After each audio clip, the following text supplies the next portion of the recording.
Assalamualaikum warahmatullahi wabarakatuh. Perkenalkan, nama saya Trihatmi Setiawati dari kelompok 2. Saya bersama teman saya Cynthia Rizky Salsabila dan Nurul Aini Putri ingin mempresentasikan tentang jenis-jenis pendidik, kualifikasi dan kompetensi pendidik, serta pendidik informal dan pendidik formal. Sebelum saya lanjut ke materi yang lebih dalam, saya akan menjelaskan sedikit tentang apa itu pendidik. Jadi teman-teman bisa lihat di dalam slide. Pendidik secara etimologi atau bahasa adalah orang yang mengajar atau orang yang mendidik. Dalam bahasa Inggris disebut teacher dan dalam bahasa Arab disebut ustadz atau ustazah. Dalam bahasa Indonesia sendiri kita menyebutnya guru. Jadi menurut saya pendidik adalah orang yang bertanggung jawab untuk memberikan pendidikan dan mendidik seorang anak agar menjadi pintar dan berilmu serta berkarakter. Ada beberapa jenis pendidik. Yang pertama itu bisa kalian lihat di slide, pendidik menurut kodrati dan pendidik menurut jabatan. Jadi di sini pendidik menurut kodrati adalah orang tua. Orang tua adalah pendidik yang wajib memberikan pendidikan pertama kepada anaknya. Di sini peran orang tua sangatlah besar. Seperti teman-teman ketahui, sekolah pertama bagi seorang anak adalah rumah, adalah orang tua. Yang selanjutnya adalah pendidik menurut jabatan. Nah, baru di sini pendidik menurut jabatan adalah guru. Guru sebagai pendidik yang menerima tanggung jawab dari 3 pihak, yaitu orang tua, masyarakat, dan negara. Guru sebagai pendidik juga harus memenuhi beberapa syarat khusus, seperti harus lolos syarat ilmu-ilmu kependidikan, ilmu keguruan, serta latihan keterampilan keguruan atau praktek pengalaman di lapangan. Jenis pendidik ada 2, pendidik formal dan pendidik non-formal. Pendidik formal merupakan pendidik yang ditetapkan secara resmi oleh lembaga pendidikan. Jalur pendidikan ini memiliki jenjang pendidikan yang jelas, mulai dari pendidikan dasar, pendidikan menengah, sampai pendidikan tinggi. Adapun pendidik yang digolongkan ke dalam pendidik formal yaitu guru, dosen, dan guru besar. Guru adalah orang yang memberikan ilmu kepada peserta didik serta mengarahkan pada tingkah laku mereka yang baik. Ada 3 hal untuk tugas guru, yaitu 1. Mentransfer ilmu-ilmu, 2. Menanamkan ilmu-ilmu, 3. Melatih mereka memiliki keterampilan yang baik dan mengamalkan yang baik. Dosen adalah orang yang bertanggung jawab terhadap pelaksanaan proses pembelajaran dan pendidikan bagi mahasiswa di perguruan tinggi. Guru besar adalah jabatan fungsional tertinggi bagi dosen yang masih mengajar di lingkungan satuan pendidikan tinggi. Pendidik non-formal adalah pendidik yang memberikan pendidikan di luar jalur pendidikan formal, namun dilaksanakan secara terstruktur dan berjenjang. Nah, selanjutnya yang akan saya jelaskan adalah kualifikasi dan kompetensi pendidik. Saya akan menjelaskan kualifikasi pendidik terlebih dahulu. Nah, kualifikasi pendidik ini ada 2. Kualifikasi pendidik formal dan kualifikasi pendidik informal. Nah, kualifikasi pendidik formal itu bisa dibilang kualifikasi akademik, adalah ijazah jenjang pendidikan akademik yang harus dimiliki guru sesuai dengan jenis jenjang dan satuan pendidikan formal di tempat penugasan. Nah, secara lebih detail, kualifikasi akademik yang dipersyaratkan adalah sebagai berikut. Kualifikasi akademik dari guru PAUD atau guru TK, yaitu harus memiliki jenjang pendidikan minimum diploma 4 atau D4 atau sarjana S1 dalam bidang pendidikan anak usia dini atau psikologi yang diperoleh dari program studi yang terakreditasi. Nah, yang kedua, kualifikasi akademik guru SD harus memiliki akademik pendidikan minimum D4 atau sarjana dalam bidang pendidikan SD, PGSD atau PGMI. Kemudian untuk guru SMP atau MTS harus memiliki kualifikasi akademik pendidikan minimum D4 atau S1 dan sesuai dengan mata pelajaran yang diajarkan atau diampu. Misalnya mengambil pendidikan bahasa Inggris, ya dia mengajarnya bahasa Inggris gitu. Kemudian kualifikasi akademik guru SMA atau MA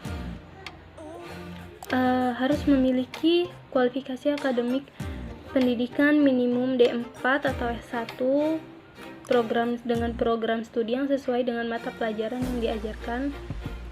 Jadi untuk sekolah menengah atas dan pertama itu jenjang pendidikannya sama ya.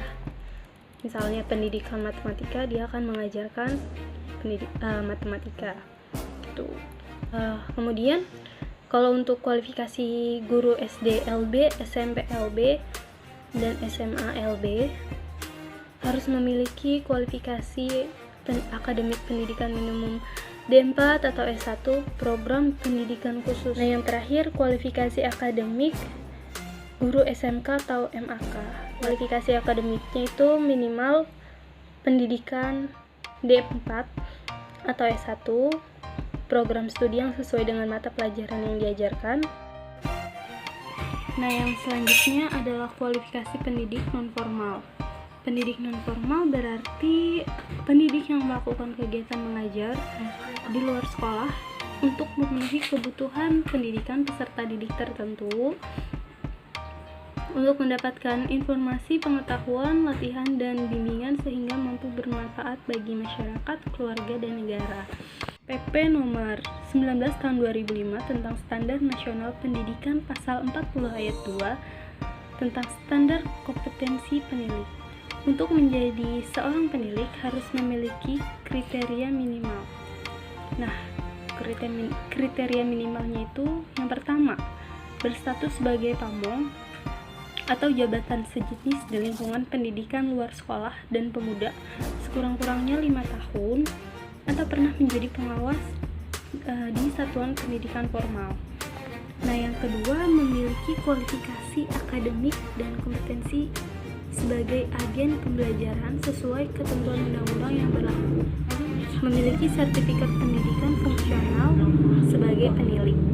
Nah, yang terakhir, yang ketiga, lulus seleksi sebagai penilik atas dasar kriteria tersebut akan membawa konsekuensi bagi pemerintah dalam pengangkatan penilik pendidikan luar sekolah. Selanjutnya ada kompetensi pendidik. Kompetensi pendidik dibagi dua menjadi kompetensi pendidik formal dan kompetensi pendidik non formal. Untuk kompetensi pendidik formal itu ada 4: kompetensi pedagogi, kompetensi sosial, kompetensi kepribadian, dan kompetensi profesionalis. Selanjutnya ada kompetensi kepribadian. Ada 5 kompetensi kepribadian yang harus dimiliki seorang pendidik formal.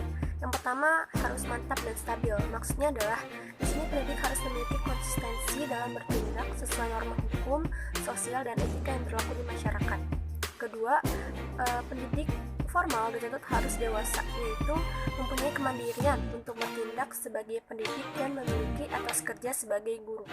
Ketiga, arif dan bijaksana. Maksudnya adalah tampilannya bermanfaat bagi peserta didik sekolah, masyarakat, dan warga sekolah lainnya, dan dengan menunjukkan keterbukaan dalam berpikir dan bertindak. Keempat, seorang pendidik formal harus juga berwibawa. Maksudnya adalah perilaku guru harus disegani oleh masyarakat atau murid sehingga berpengaruh terhadap peserta didik. Kelima, yang terakhir, memiliki akhlak mulia dan memiliki perilaku yang dapat diteladani oleh minimal peserta didik. Kompetensi pedagogik. Kompetensi pedagogik adalah kemampuan seorang pendidik formal untuk mengelola suatu kelas.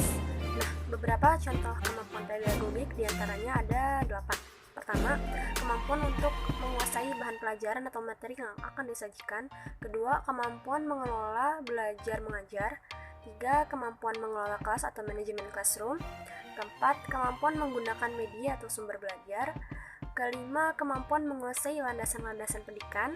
Lalu, kemampuan mengelola interaksi belajar mengajar. 7, kemampuan menilai prestasi peserta didik untuk kependidikan pengajaran. Dan yang terakhir adalah kemampuan mengenal fungsi dan program pelayanan, bimbingan, dan penyuluhan. Di sini ada 2 garis besar kompetensi profesional. Yang pertama adalah menguasai substansi keilmuan yang terkait dengan bidang studi. Yang kedua adalah menguasai struktur dan metode keilmuan. Jadi ada 3 langkah untuk menguasai substansi keilmuan. Pertama adalah memahami materi ajar yang ada di dalam kurikulum sekolah. Kedua, memahami hubungan konsep antara mata pelajaran yang terkait. 3, menerapkan konsep-konsep keilmuan dalam kehidupan sehari-hari. Jadi seorang pendidik formal dituntut untuk profesional agar bisa menyampaikan antara materi dan kehidupan sehari-hari sehingga bisa selaras dan digunakan oleh peserta didik. Yang kedua adalah menguasai struktur dan metode keilmuan. Langkah-langkahnya yang pertama itu menguasai step by step penelitian dan kajian kritis untuk memperdalam ilmu pengetahuan atau materi bidang studi.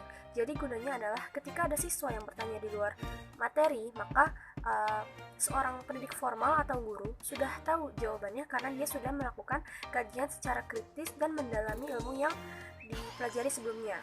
Kedua, memahami struktur konsep dan metode keilmuan yang menaungi atau koheren dengan materi ajar. Kompetensi sosial. Kompetensi sosial diantaranya ada 8 kegiatan yang menunjukkan bahwa seseorang itu dapat dikatakan kompeten dalam sosial. Pertama yaitu bisa menjadi sebagai motivator dan inovator dalam pembangunan pendidikan. Kedua, perintis dan pelopor pendidikan. Ketiga, penelitian dan pengkajian ilmu pengetahuan. Keempat, melakukan pengabdian. Kelima, bersikap simpatik dan empati. Keenam, dapat bekerja dengan dewan pendidikan atau komite sekolah atau tenaga pendidikan lainnya di dalam sekolah tersebut. Ketujuh, pandai bergaul atau easy going dengan sekawan kerja mitra pendidikan. Dan kedelapan, memahami lingkungan sekitarnya. Setelah kita membahas kompetensi formal, maka selanjutnya kita akan membahas kompetensi pendidik non formal. Yang pertama, harus kompeten dalam mengajarkan program kegiatan pembelajaran yang berpusat pada warga belajar. Jadi sesuatu yang diajarkan dalam lingkungan non formal harus sesuai dengan kepentingan masyarakat atau warga belajarnya itu sendiri. Kedua, kompeten dalam membangun kesesuaian isi program dengan sifat-sifat individual dari warga belajar tersebut. Jadi materinya harus sesuai dengan masing-masing individu yang tinggal di lingkungan tersebut. Ketiga, kompeten dalam memahami faktor keturunan, contohnya adalah minat dan bakat masing-masing individu warga belajar. Keempat, kompeten dalam mengadaptasi isi program dengan faktor lingkungan. Ini terkait dengan seseorang pendidik non formal harus bisa kreatif dalam menyampaikan ilmu-ilmunya. Kelima, kompetensi dalam mengadaptasi isi program dengan potensi warga belajar. Jadi seorang pendidik non formal harus bisa mengadaptasi isi program kerja dengan perkembangan potensi individu belajar tersebut. Jadi dia harus bisa memanajemen kapan harus meningkatkan kualitas suatu materi dengan memperhatikan perkembangan dari warga belajarnya. Keenam, kompeten dalam mengembangkan isi program yang sesuai dengan perkembangan kehidupan warga belajar. Jadi materi yang disampaikan harus dengan sesuai lifestyle atau kehidupan warga belajarnya. Dan yang terakhir, harus kompeten dalam mengadaptasi makna belajar dengan perkembangan program.